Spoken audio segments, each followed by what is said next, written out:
하늘과 땅, 태양과 바람의 신비, 땅을 일구는 생명산업, 땅끝 홍포 친환경 윤영석 전무를 만나봅니다. 땅끝에서 또 보내드립니다. 저희 브랜드가 땅끝에서 보내는데 오늘은 이제 토양 이야기를 조금 더 깊숙이 들어가 보죠. 기존에 소비자들이 무농약, 유기농, 이런 부분이 되게 좀 헷갈리시는 부분이 있는데, 저희 우리 농민들이 하는 유기농에 대해서만 오늘은 좀 말씀을 드릴게요. 일단은 저희 같은 경우는 유기농을 지향하기 위해서 3대 구성 요소를 저희가 준비를 해야 돼요.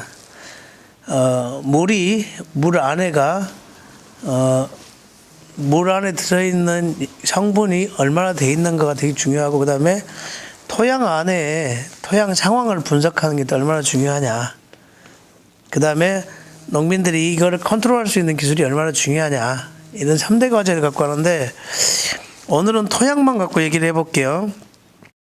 저희가 전번에 말씀드린 것 같이 저희 농가분들이 한 700농가 되는데, 700농가가 밭도 있고 논도 있고 하는데, 저희가 필지를 다 구성을 하면 밭은 예를 들어서 만필지 100평에 한 마지기를 잡으니까 만필지를 하고, 논은 2만 필지를 하자. 그러면 900평짜리도 있고 200평짜리도 있고 3000평짜리도 있고 1500평짜리도 있는 논이, 이 필지들이 적거나 큰 흙을 다 떼야 된다는 거죠. 그래서 흙을 다 떠서 1차적으로 세 군데에다가 저희가 주는데, 하나는 해남군 기술센터에 주고, 또 하나는 미생물 조사하는 기관에다 저희가 줍니다. 그래서 그거를 가지고 시험 결과를 데이터를 내는 겁니다. 그래서 오늘 그걸 한번 볼게요.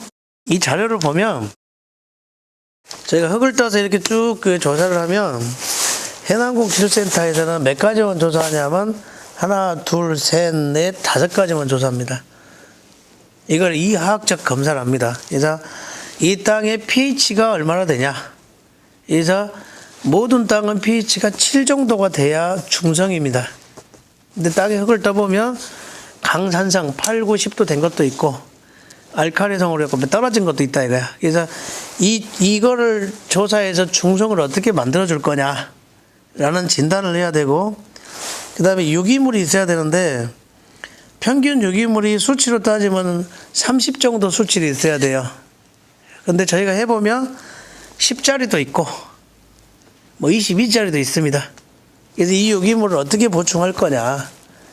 그 다음에 쭉 가면 전기 전도도라는 게 있습니다. 그래서 이게 이제 무슨 얘기냐면, 땅 자체가 취한 능력, 그러니까 비료가 들어갔을 때 바로 흡수시킬 능력이 얼마나 되는가, 이 부분에 대해서도 기준치는 2 정도 잡는데, 대부분 이 땅들이 1짜리도 있지만은 3짜리도 있고 2짜리도 있습니다. 그래서 이거를 가지고 저희가 분석을 해야 됩니다. 이 땅을. 그래서 pH가 불균형하고 유기물이 부족하고 전기 전도도, 즉 취한 능력이 부족한 이것을 어떻게 저희가 이제 땅을 가지고 얘기를 할 거냐라는 분석을 해서, 그거를 가지고 저희가 농가분한테 1대1로 우리 회원들한테 이 부분에 대해 교정을 합시다고 진단을 내려주고, 두 번째는 이 흙 절반을 또 갖고 가서 저희가 시험 성적 생물학적 검사를 하는 데를 보냅니다. 그러면 생물학적 조사를 보내면, 여기가 쭉 보면요, 이게 지금 철입니다. 이게. 그 다음에 구리, 그 다음에 이것이 칼슘, 마그네슘, 붕소, 망간, 아연, 몰리고덴, 이런 게 있습니다.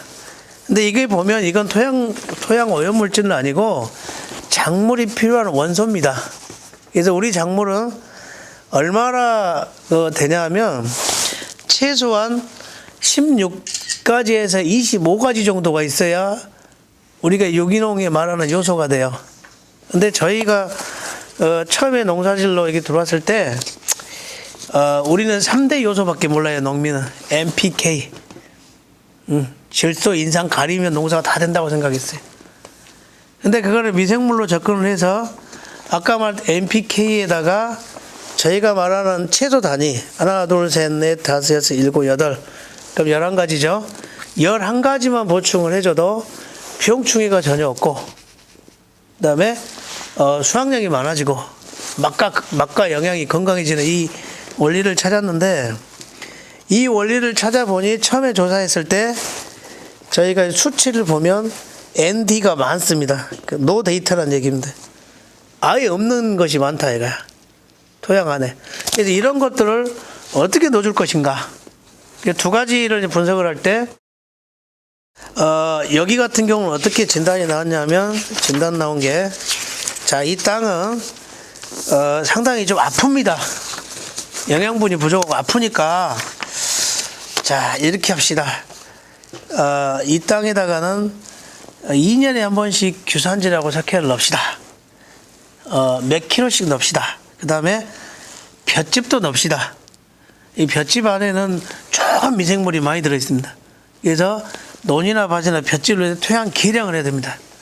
그 다음에 염류 지쪽이 많이 되어 있습니다. 그래서 염류라는 게 아까 말하는 전기전도도인데 염이라 하시면 다 소비자께서는 뭐라고 생각해요? 소금이라고 생각한다 이 말이에요. 근데 저희가 말하는 요금은 소금이 아니고 화학적 비료가 땅에 들어가서 굳은 거예요. 그러니까 옛날에는 쟁기질을 하면은 이렇게 딱 그 보슬하니 가는데 지금은 없지만 우리가 한 10년, 20년 전만 해도 하면 덩어리가 떨어져 나왔다 이 말이에요. 이게 그걸 망치로 깨야 돼. 그게 뭐냐면 그만큼 땅이 굳어 있다 이 말이죠. 어떻게 이걸 풀어줄 거냐. 그 다음에 영양요소가 부족합니다. 그래서 유익균, 그러니까 유해균이 많습니다로 진단을 했어요. 이 땅을. 그래서 볏짚도 넣으셔야 됩니다. 쌀겨도 좀 넣어주셔야 됩니다. 친환경 규산도 넣으셔야 되고 친환경 석회도 넣어주셔야 됩니다. 이 밭을 씌워줘야 됩니다. 이 논을 한번 씌워갑시다. 자, 이런 부분에 대해서 전체적으로 데이터를 내요. 데이터를 내서 가고 그 다음에 저희가 이제 생명연구원이라고 전라북도 정부 기관이 있습니다. 자, 여기서 생명공학연구원이야 정확한 명칭은. 여기에다가 저희가 이 흙을 갖다 의뢰를 하면 거기에서 아까 있던 균주를 잡아줍니다. 균주. 흙을 이렇게 딱 떠서 거기는 흙에다가 시약을 넣으면 이 안에가 어떤 균들이 살고 있는가에 대한 조사를 합니다. 요게. 그래서 그 조사를 하는데 그래서 이 흙은 균이 작물에 필요한 균보다 작물에 필요 없는 균이 너무 많습니다. 라는 데이터를 쭉 내요. 그러면 아까 우리가 그 화학적 검사했던 데다가 미생물 균주까지 넣어줘야 되니까 그래야 아까 말한 우리 전기전도도 염류도 풀리고 유기물도 올라가요. 올라가니까 그러면 그렇게 하기 위해서 그 미생물을 조사를 다 해보니까 이 땅은 작물이 필요한 미생물보다 필요 없는 균이 너무 많습니다. 그래서 판정이 되면 저희가 해남 지역에 뭐 오래된 나무 한 100년 이상 된 나무 낙엽밑 밑에 부엽토 뭐 이런 거 절 같은 데 가면 해안가 가면 그 오래된 건물에 밑에 있는 흙들 이런 거를 가지고 다시 시료를 그 구역별로 떠요. 해남이 넓다고 그러면 8개로 나눈 흙을 떠요. 이 흙을 떠서 다시 생명공학연구에 줘요. 그러면 거기는 작물한테 좋은 균이 있다 이거야. 그 균을 배양을 시켜요. 그 균을 배양을 시켜서 미생물을 만들어요. 그래서 그 미생물을 농가들한테 주면서 이걸 뿌리셔야 됩니다. 그럼 아까 이제 볏짚이나 그죠? 뭐 이런 데 같이 뿌리십시오. 그 다음에 뭐 다른 데다가 뿌리십시오 그러면 염류 집적 그러니까 아까 말한 염이 풀어지고 그 다음에 볏짚 같은 걸 주니까 유기물이 올라가고 영양분이 올라가는 거예요. 이제 이렇게 땅을 만드는 작업을 저희가 한 15년 이상 해왔다. 그래서 이 토양 자체가 나중에 저희가 측정을 쭉 해보니까 그렇게 나와서 1년 후에 저희가 이제 다시 땅을 뜨는 거예요. 그러면 데이터 값이 나옵니다. 이렇게 데이터 값이 나오는데 이렇게 원소 기호가 쭉 있는데 1만, 4만, 이게 무슨 얘기냐면 처음에 값이 1만 퍼센트 정도의 이거를 전문 용어로는 있습니다. 뭐 있는데 여기서 설명할 수는 없고 이런 것들이 계속 증가하는 현상이 벌어져요. 이게 증가를 했다는 얘기는 화학비료를 안 써도 된다는 얘기예요. 자가로 돌아간다는 얘기, 미생물. 그래서 우리가 말하는 소 축사에서 나오는 거, 돼지 돈사에 나온 것도 무항생제 인증을 받는 이 퇴비를 쓸 수가 있는데 이 퇴비는 조건이 하나 있어요. 소가 뭘 먹었느냐, 돼지가 뭘 먹었느냐는 원료를 규명을 해야 돼. 그래서 저희가 그 땅에다가 일부러 1년을 쉬면서 조사료를 심게 만들어서 그 조사료를 소한테 주고 그 인증을 난 유기농 조사료를 소가 먹고 거기서 나오는 부산물을 다시 땅으로 들어오는 과정에서 아까 했던 그런 미생물들이 빨리 분해를 시키는 역할을 해주는 거예요. 이 부분들은. 그죠? 그래서 항생제도 없으니까 빨리 분해를 시켜서 염류도 하고 그 다음에 우리가 유기물도 주고 pH도 고정시킨다 이거예요. 그래서 이제 땅은 준비가 됐다. 자, 응급실에서 8층 병동으로 특실로 올라갔습니다. 이제 퇴원을 해야 돼. 마지막 퇴원을 해야 되는데 흙을 한번 다 점검을 해보니까 이 부분 흙은 정상으로 돌아왔습니다. 그러나 작물 선택을 잘해야 됩니다. 돈을 보고 작물을 심지 말고 땅을 보고 작물을 심어야 돼. 교육을 해야 된다. 우리 회원농가한테. 그래서 나온 게 작부체계입니다. 그래서 아까 같이 뿌리가 깊은 놈과 뿌리가 옅은 놈을 어떻게 해서 공급에 심을 건가? 120일짜리 작물을 심고 180일짜리를 어떻게 심을 건가? 어디 2달 동안 비워놓게 할 건가 하는 부분들. 그 다음에 작물을 심기 전에 아까 같은 과정은 분명히 거쳐줘야 된다.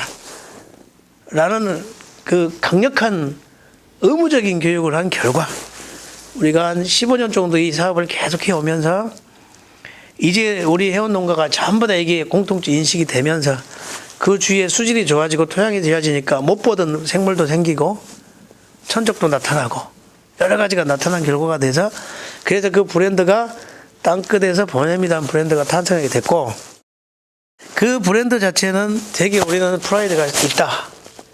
자부심이 있습니다. 왜? 이런 거 다 조사해서 저희가 만들어 안 마실 수가 없어. 근데 맛만 있으면 되냐 이거야. 안전성은 기본이고 중요한 건 영양분이 풍부하게 들었다 이거지. 그러니까 옛날에 저희가 유럽의 호텔에 그렇게 교육받으러 가면 그 배나 사과가 되게 못생긴 조그만 거 다 기억하실 거예요. 한국 분들은 그거 안 먹습니다. 가면 막 쪼글쪼글하고 막 조그맣고 못생기니까 먹었는데 저는 먹었어. 그렇게 당도가 있었거든. 우리 한국의 소비자들은 사과도 막 뺀질뺀질 커야 되고 막 배도 이렇게 꽉 커야 되고 막 깨끗해야 되는데 사실은 안에 영양분이 얼마 들었냐가 되게 중요하다 시점에서. 이게 건강식품이 왜 이렇게 막 활성화가 돼가니? 뭔가가 부족하니까. 근데 옛날 분들은 어떻게 살았가니? 다 신토부리에서 살았다 이거예요. 그래서 약선, 먹는 게 약이 되는 걸 만들려면 이 정확한 환경과 이 토양과 그 다음에 검증된 종자, 그 다음에 정형화되어 있는 농가, 이 교육이 껴있는 농가, 이것이 맞아야 우리가 말하는 오가닉이 되는 것이지, 뭐 인증기관에서 뭐 농약잔류 안 나왔다고 유기농, 요것은 우리랑 생각이 틀리다. 자, 오늘 이 말씀을 제가 드린 겁니다.